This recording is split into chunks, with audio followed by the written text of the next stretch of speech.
The pink-haired senior sister leaned in close, a playful, flirtatious glint dancing in her eyes as she addressed her junior. "Good junior brother," she purred, her voice dripping with mock sweetness. She gestured toward herself with a mischievous grin. "Why don't you let senior sister take a close look at the origin gathering pill first? Just to confirm if it's the real deal." The man stood firm, his muscular frame taut as he held his ground. He wasn't falling for the charm quite so easily. "You can take a look," he conceded, his voice steady despite the proximity, "but you can't touch it." He raised a finger, pointing out the practical risks of her request. "If you swallow it in one gulp and then falsely accuse me of it being a fake product, where would I go to reason with you?" Determined to prove her sincerity, the woman raised a hand as if taking a solemn oath. "I swear I'll just look," she insisted, her expression turning serious for a fleeting second. "I definitely won't touch." But fate, or perhaps a loose knot, had other plans. Just as she finished her vow, the towel wrapped around her body suddenly gave way. It slipped down her frame,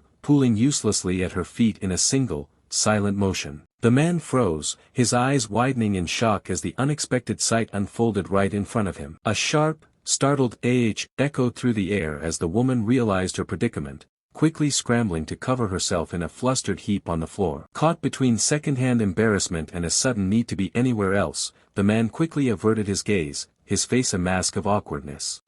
He muttered, turning his head away and raising a hand as if to shield himself from the chaos. "This has nothing to do with me." Flustered and clutching a fresh towel to her chest, the pink-haired senior sister tried to regain her dignity. Her face remained flushed with embarrassment as she snapped at her junior. "Cut the nonsense, follow me upstairs first," she commanded, hurrying away to find more suitable attire. The junior brother followed her, a knowing, playful smirk playing on his lips as they reached the upper floor. "Hee, aren't you letting me go up now?" he teased, his eyes glimmering with amusement at her earlier flustered state. Once they settled, he held the small, amber-colored sphere between his fingers. "Have you finished looking?" he asked. The senior sister, now dressed in a white and purple outfit, leaned over the table, her eyes wide with appraisal. "Confirmed without a doubt," she breathed, her voice filled with awe. "This is indeed an 8th-grade origin-gathering pill." Desperation crept into her tone as she looked up at him. "Junior brother, name a price. Even if I have to sell everything I own, I will gather it for you." He leaned back casually, holding the pill aloft. Actually, I'm not really short on money," he replied, his gaze drifting as a sweet, intoxicating scent filled the room. He closed his eyes, taking a deep breath. "Smells so good." Intrigued, he turned his attention back to her. "Senior sister Xiong, where exactly is this fragrance coming from?" In response, she extended her hand, and a vibrant green glow manifested above her palm. Within the light sat a delicate potted orchid, its white petals shimmering with spiritual energy. "How about I use it to exchange for the origin-gathering pill with you?" she offered. He crossed his arms, looking skeptical as he studied the plant. "Senior sister, you shouldn't take advantage of me like this," he countered gently. "No matter how fragrant this orchid is, could it really be more valuable than the 8th-grade origin-gathering pill?" Senior sister Xiong raised a finger, her expression shifting to one of pride as she defended the value of the plant. "This isn't an ordinary orchid," she explained. "It's called the Azure Orchid Fairy Lingji, and it's an extremely rare spirit herb." She leaned in, her voice lowering as she shared its history. Her father had obtained it by chance while exploring an ancient secret realm in search of the very pill she now sought. It had even been appraised by 7th Elder Han Deng personally.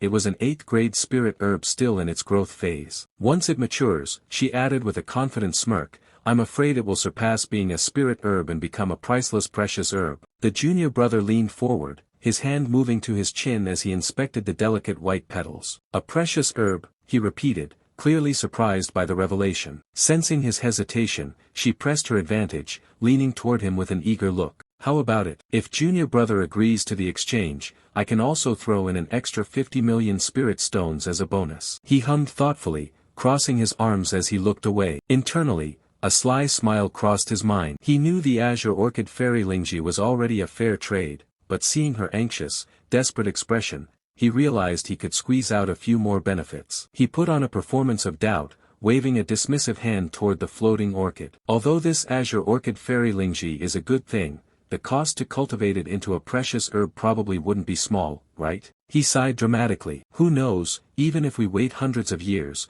we might not necessarily see the day it matures." The senior sister blinked, her eyes wide with shock at his sudden skepticism. She bit her thumb nervously, her face flushing as she realized he was right. Waiting for the plant to reach its full potential would indeed take an immense amount of time and resources. Senior Sister Xiong, feeling the pressure of his skepticism, leaned forward with a look of sheer determination. "How about this?" she began, her voice strained by the high stakes of the trade. "Senior Sister will add some more benefits for you." The junior brother didn't miss a beat, arching an eyebrow as he looked up at her from his seat. "What benefits?" he asked, his voice filled with guarded curiosity. With a flustered expression, she reached toward her chest, her hands moving with a sudden, frantic energy. "This," she stammered. In a blur of motion, she pulled a small, red garment from her person and thrust it toward him. "I'll give this to you too." The man recoiled, his face contorting into a mask of pure indignation and shock as he stared at the red fabric dangling before him. "Whoa, Senior Sister Xiong," he barked, his voice rising in disbelief. "What kind of person do you take your junior brother for?" Seeing his reaction, her face turned a deep shade of crimson, and she frantically shook her head. "Junior brother, you misunderstand. Look more carefully." As she held the garment out, it suddenly erupted in a brilliant, golden glow. The mundane-looking fabric shimmered and transformed, expanding into an intricate, glowing golden structure that radiated power. The junior brother's anger vanished instantly, replaced by a look of stunned awe as he stared at the artifact. "This is a 7th-grade defensive artifact my father gave me, called the Dragon Sinew Armor," she explained, her voice gaining a touch of pride as the glow subsided. She held the golden armor out with both hands, showing off its craftsmanship. Crafted from dragon sinews and demon scales, it can not only change into multiple forms, but its defense is also outstanding. It can even block the attacks of a nascent soul expert for a while. The junior brother's eyes lit up as he inspected the golden artifact. "This item is excellent," he remarked, a satisfied grin spreading across his face. "Is Senior Sister really willing to give it to me?" Senior Sister Xiong nodded quickly, her hands raised in a dismissive gesture. "I stay in the sect all day and rarely go out to the dangerous realms, so safely go on. Anyway, I've got plenty more such armor remaining to me." "Thank you, Senior Sister Xiong." "Then junior brother won't stand on ceremony," he replied smoothly. Without hesitation, he began to shed his outer robe, revealing his chiseled physique. The dragon sinew armor hovered nearby, glowing with a divine light as it prepared to bind to its new master. As he donned the armor, the golden sinews wrapped around his muscular torso like a second skin, accentuating every line of his frame. Senior Sister Xiong couldn't help but stare, a tiny, wide-eyed version of herself appearing in her thoughts. "So, a man's body can look this good too," she mused, completely mesmerized by the sight. The junior brother struck a confident pose, the armor shimmering with a faint, rhythmic pulse of power. Once fully dressed, he adjusted his robes, a calculating look crossing his face. "I can still reuse the spirit stones Senior Sister just gave me," he thought, a devious smirk tugging at the corners of his mouth. He turned back to her, putting on a show of polite humility. "Senior Sister, I'm already embarrassed to have taken so much from you," he said, holding out the bag of 50 million spirit stones. "I should just give these spirit stones to you." All right," she stammered, looking slightly dazed as she accepted the bag. He placed a reassuring hand on her shoulder, his smile reaching his eyes. Internally, however, a notification chime rang out in his mind, confirming his hidden agenda.